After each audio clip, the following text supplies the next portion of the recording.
ሰርፕራይዝ አደርጋለሁ ብሎ እንደዚህ ሰርፕራይዝ መሆንም አለ። ማርኬ እንግዲህ አዲሷ ልጅ ከላይ ከታች እያለ እሷን ለማስደሰት ሰርፕራይዝ ለማድረግ ሽር ጉድ ሲል ማለት ነው። ቤዚ መጣችና እናቴ አይን ላፈር አለችው እኮ ያንን ወይን ደግሞ እኮ በቀላሉ አይደለም በኃይለኛው እኮ ነው ቦጭራቅ አድርጋበት ሄደችና ግን ቤተሰብ ማርኬ ደህና ነው ደውላችሁ ጠይቃችሁታል? ምክንያቱም ወይኑ እንዳለ እኮ ካይኑ ነው የተረመረመውና እኔ እኮ የማውቀው ወይን አፍ ሲጠጣ እንጂ አይን ሲጠጣ አላውቅም። ቤዚ ግን ማለት ነው የስራሽን ይስጥሽ። ህይወት እንግዲህ እንደዚህ ናት። ማርኬ መጀመሪያ ልጅቷን ሳይ እንደ ፈንድሻ ፈንደሽሽ አለ። ከዛ በኋላ ደግሞ አይኑን ማሻሸት ጀመረና ግን የቤዛ መምጣት አጋጣሚ ነው ትላላችሁ ወይንስ ቤዚ ተጠርታ ነው? እንዴት ካላጣችሁ ሰዓት እንግዲህ የሰው ልጅ ሙሉ ቀን አለን ከጧት እስከ ማታ እና በዛ ሰዓት መቼ ይሄን ሰዓት ጠብቃ እንዴት መጣች? ተነግራ ነው ልጅቷ አሁን ደረሰች ምናምን ብሎ የሚነግራት ሰው አለ ነው ለቤዚ? እንዴት በዛ ሰዓት ደረሰች? በጣም ነው እኔ ግራ የገባኝና ያሳዝናል። ብቻ ፍቅር እንደዚህ መጫወቻ መሆኑ ማለት ነው። ማለት አሁን ቤዚን እንደዛ ሞቼ ነው ማፈቅራት ሲል ነበረ ማርኬ። እወዳታለሁ ካለሷ ሴት የለም ምናምን ሲል ነበረ። እንደገና ከስች ጋር መለጣጠፉ አሁን እውነት የቤዚ ፍቅር ወጥቶለት ነው? ቤዚን ለማስቀናት ነው? ሴቶች ደግሞ ማለት ነው ስነ ስርዓት ቢኖራችሁ ጥሩ ነው። የምሬን ነው። ሴት ልጅ ለማስቀናት ከወንድ ልጅ ጋር መተባበር ይሄ በጣም ነው የሚደብረው። ምክንያቱም በእናንተ ስሜቱ ስለምታውቁት የእናንተ ፍቅረኛ ሌላ ሴት እንደዚህ ስታደርገው ማየት ስለማትችሉ የዛችኛዋ ሴትም ስሜቱ እንደዛ ነው። አንዲት ልጅ መታ ነበር ከዚህ በፊት ከማርኬ ያው ቤዝን ለማስቀናት ማለት ነው። ከዚህ በፊት ተጣልተው እሷን ለማስቀናት መታ ነበር አይደለ? ግን ያቺ ልጅ የእሷን ስሜት ተረድታት የቤዛን ስሜት ተረድታት ምን አይነት ስሜት እንደሚሰማት እኔ ልረዳት እችላለሁ። ምክንያቱም እኔ ሴት ነኝ።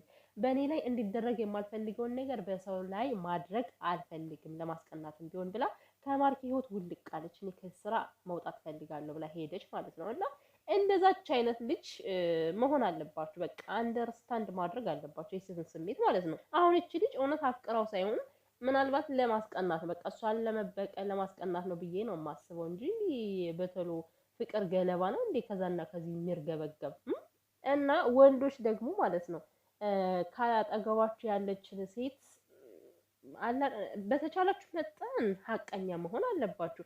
ሲቀጥል ደግሞ የሆነ ነገር በህይወታችሁ ሲፈጠር ያንን ነገር የማስረዳት አቅም ሞራል ይኖራችሁ። መጀመሪያ ያላችሁን ነገር ሳታስረዱ እንደገና ሌላ ሴት ጎትቶ ማምጣት ማለት በጣም ነው የሚያስጠላ። ማለት አሁን እቺ ልጅ መጣች፣ ከቤዚ ጋር ያለው ነገር አልተፈታም። ቤዚ መልስ ትፈልጋለች ለተፈጠረው ነገር።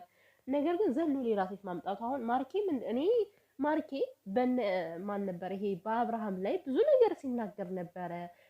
አብርሃምና ሩታን ለማስታረቅ ራሱ ሲጠር ነበረ። ሄርሜላ ራሱ የመጣችበት መንገድ ልክ እንዳልሆነ እያደረግሽ ያለሽው ነገር ልክ አይደለም ብሎ ሲመክር የነበረ ልጅ ነው። አሁን ላይ በሱ ባሰ ነገሩ። እንዴት ይሆናል ማርኬ? ማርኬ እንደዚህ እኮ አይደለም የነበርከው አንተ ደግሞ ማለት ነው። እንደዚህ በየጊዜው እየተገናኛችሁ ከመፍጨርጨር የምር አብራችሁ ማትቀጥሉ ከሆነ በቃ ቁርጥ ያለ ነገር ተነጋግራችሁ አንቺም በመንገድሽ እኔም በመንገዴ ብላችሁ እኮ መለየት ይቻላል። ግን የሆነ ነገሮች ቁልፍልፍ እንዳሉ ሌላ ሴት ደግሞ ማምጣት በጣም ነው የሚደብረው ማለት ነውና ኤፍሬምንም አሳስሮታል አሉ። እውነት ነው ግን ታስሯል። ጉድ እኮ ነው የኢትዮጵያ ፖሊስ ግን ማለት አሁን ከዚህ ድራማን ፖሊሱ ተቀላቀለ ማለት ነው። እውነት ኤፍሬም ማለት እንዴት በምን ምክንያት ሊታሰር የሚችለው? ሽጉጥ ይዞ መጥቶ ሊገለኝ ነበር ምናምን ብሎ ለፖሊስ ሂዶ መስከሩ ነው? ምንድነው? ቪዲዮን አሳያቸው እንዴ? እኔ ይሄን እያመንኩበት አይደለም። ሲጀመር የወንድማዊ ጸብ ነው እዛ ጋር ሲከሻከሹ የነበሩት እና ለእስር የሚያደርስ ነው ብዬ አላስብም።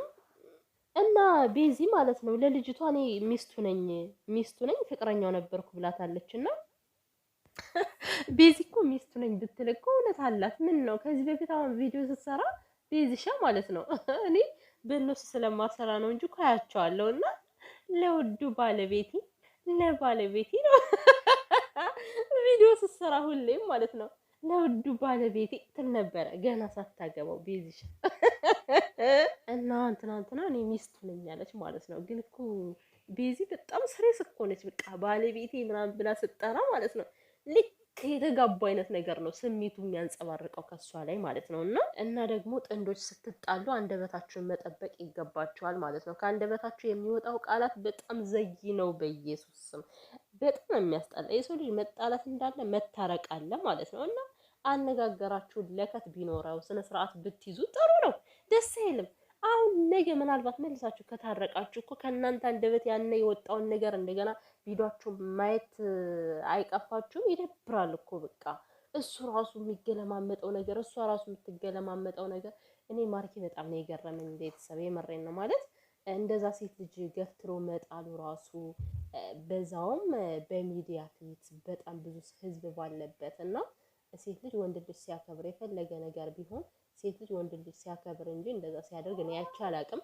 እንደዛ የገፈተራት ቀን እኔ በጣም ነው የገረመኝ። ማርኬ እንዴ የሌለ ባህሪ ነው ያየሁበት በሰዓቱና አሁን ደግሞ እየተደረገ ያለው ነገር እንዳለ የእቃቃ ጨዋታ የህፃን ልጅ ጨዋታ ነው። አንዱ እንደፈለገ ሴት ይዞ ይመጣል፣ አንዱ እንደፈለገ ይናገራል። እና ማርኬ የምታደርጋቸውን ነገሮች እንዴት ነው በልኩ አድርገው የድሮ ማርኬ ተመለስ